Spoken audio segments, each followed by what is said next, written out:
السلام علیکم ورحمۃ اللہ وبرکاتہ۔ ناظرین، اگر ابھی تک آپ نے ہمارے چینل کو سبسکرائب نہیں کیا تو ہمارے چینل کو سبسکرائب کر لیں اور ساتھ میں لگے بیل کے آئیکن کو ضرور پریس کریں تاکہ ہماری آنے والی ہر نئی ویڈیو کا نوٹیفیکیشن آپ کو بآسانی مل سکے۔ تو چلتے ہیں آج کے عنوان کی طرف۔ ناظرین، آج کی ویڈیو کا عنوان ہے سامری کا بچھڑا۔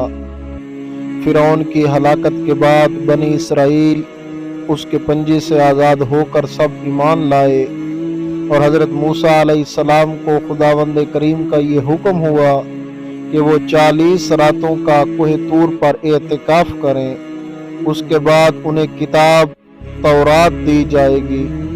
چنانچہ حضرت موسیٰ علیہ السلام کوہ طور پر چلے گئے اور بنی اسرائیل کو اپنے بھائی حضرت ہارون علیہ السلام کے سپرد کر دیا۔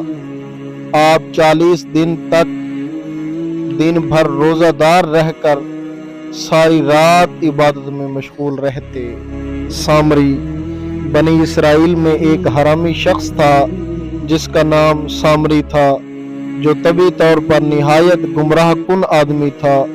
اس کی ماں نے برادری میں رسوائی و بدنامی کے ڈر سے اس کو پیدا ہوتے ہی پہاڑ کے ایک غار میں چھوڑ دیا تھا، اور حضرت جبرائیل علیہ السلام نے اس کو اپنی انگلی سے دودھ پلا پلا کر پالا تھا، اس لیے یہ حضرت جبرائیل علیہ السلام کو پہچانتا تھا۔ اس کا پورا نام موسیٰ سامری ہے، اور حضرت موسیٰ علیہ السلام کا نام بھی موسیٰ ہے۔ موسیٰ سامری کو حضرت جبرائیل علیہ السلام نے پالا تھا، اور حضرت موسیٰ علیہ السلام کی پرورش فرعون کے گھر میں ہوئی تھی، مگر خدا کی شان، فرعون کے گھر پرورش پانے والے حضرت موسیٰ علیہ السلام تو خدا کے رسول ہوئے، اور حضرت جبرائیل علیہ السلام کا پالا موسیٰ سامری کافر ہوا، اور بنی اسرائیل کو گمراہ کر کے اس نے بچھڑے کی پوجا کرائی۔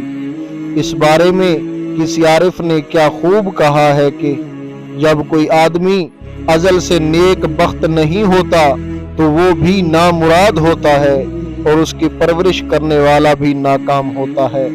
دیکھ لو، موسیٰ سامری جو حضرت جبرائیل علیہ السلام کا پالا ہوا تھا وہ کافر ہوا، حضرت موسیٰ علیہ السلام جو فرعون کی پرورش میں رہے وہ خدا کے رسول ہوئے۔ اس کا راز یہی ہے کہ موسیٰ سامری ازلی شقی اور پیدائشی بدبخت تھا، تو حضرت جبرائیل علیہ السلام کی تربیت اور پرورش نے اس کو کچھ بھی نفع نہ دیا، اور کافر کا کافر ہی رہ گیا۔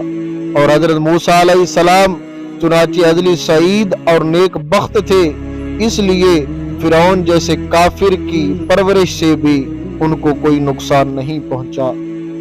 جن دنوں حضرت موسیٰ علیہ السلام کوہ طور پر معتکف تھے، سامری نے آپ کی غیر موجودگی کو غنیمت جانا اور یہ فتنہ برپا کر دیا کہ اس نے بنی اسرائیل کے سونے چاندی کے زیورات کو مانگ کر پگھلایا اور اس سے ایک بچھڑا بنایا، اور حضرت جبرائیل علیہ السلام کے گھوڑے کے قدموں کی خاک جو اس کے پاس محفوظ تھی، اس نے وہ خاک بچھڑے کے منہ میں ڈال دی تو وہ بچھڑا بولنے لگا۔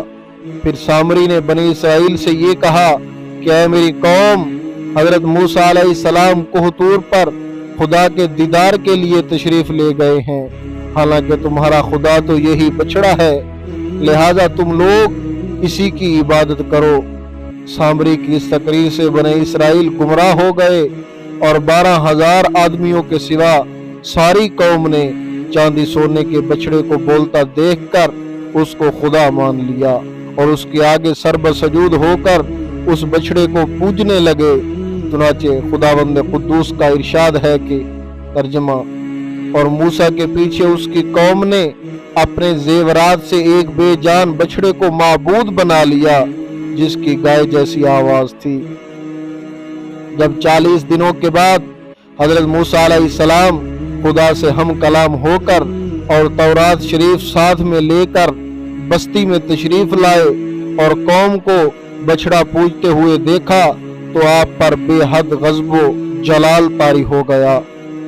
آپ نے جوش غضب میں تورات شریف کو زمین پر ڈال دیا اور اپنے بھائی حضرت ہارون علیہ السلام کی داڑھی اور سر کے بال پکڑ کر گھسیٹنا اور مارنا شروع کر دیا اور فرمانے لگے تم نے ان لوگوں کو اس کام سے نہیں روکا۔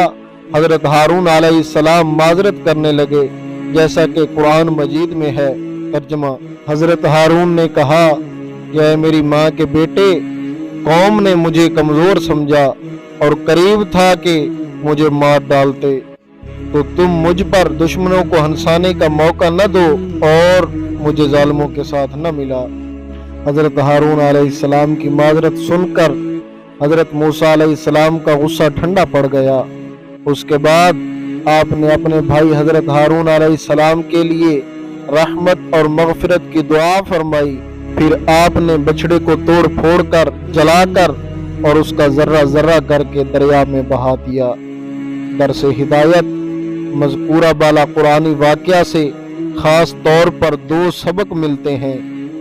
نمبر 1، اس سے علماء کرام کو یہ سبق ملتا ہے کہ علماء کرام کو کبھی بھی اپنی عوام کی طرف سے غافل نہیں رہنا چاہیے، بلکہ ہمیشہ عوام کو مذہبی باتیں بتاتے رہنا چاہیے۔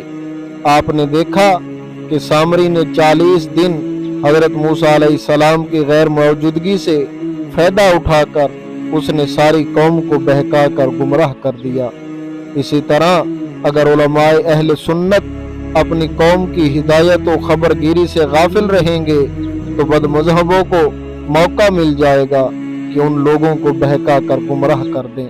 نمبر 2، حضرت جبرائیل علیہ السلام کے گھوڑے کے پاؤں کی خاک میں جب یہ اثر تھا کہ بچڑے کے منہ میں پڑتے ہی بچڑا بولنے لگا، تو اس سے معلوم ہوا کہ اللہ والوں کے قدموں کے نیچے کی خاک میں بھی خیر و برکت کے اثرات ہوا کرتے ہیں۔ لہذا خدا کے نیک بندوں کے غبار آلود قدموں کو دھو کر مکانوں میں پانی چھڑکنا جیسا کہ بعض خوش عقیدہ مریدین کا طریقہ ہے کہ کوئی لغو اور بیکار کام نہیں، بلکہ اس سے فیوز و برکات اور فوائد حاصل ہونے کی امید ہے اور یہ شرعاً جائز بھی ہے۔ واللہ تعالی عالم۔ آپ جڑے رہیں ہمارے YouTube چینل کے ساتھ۔ اگلی ویڈیو تک کے لیے اللہ حافظ۔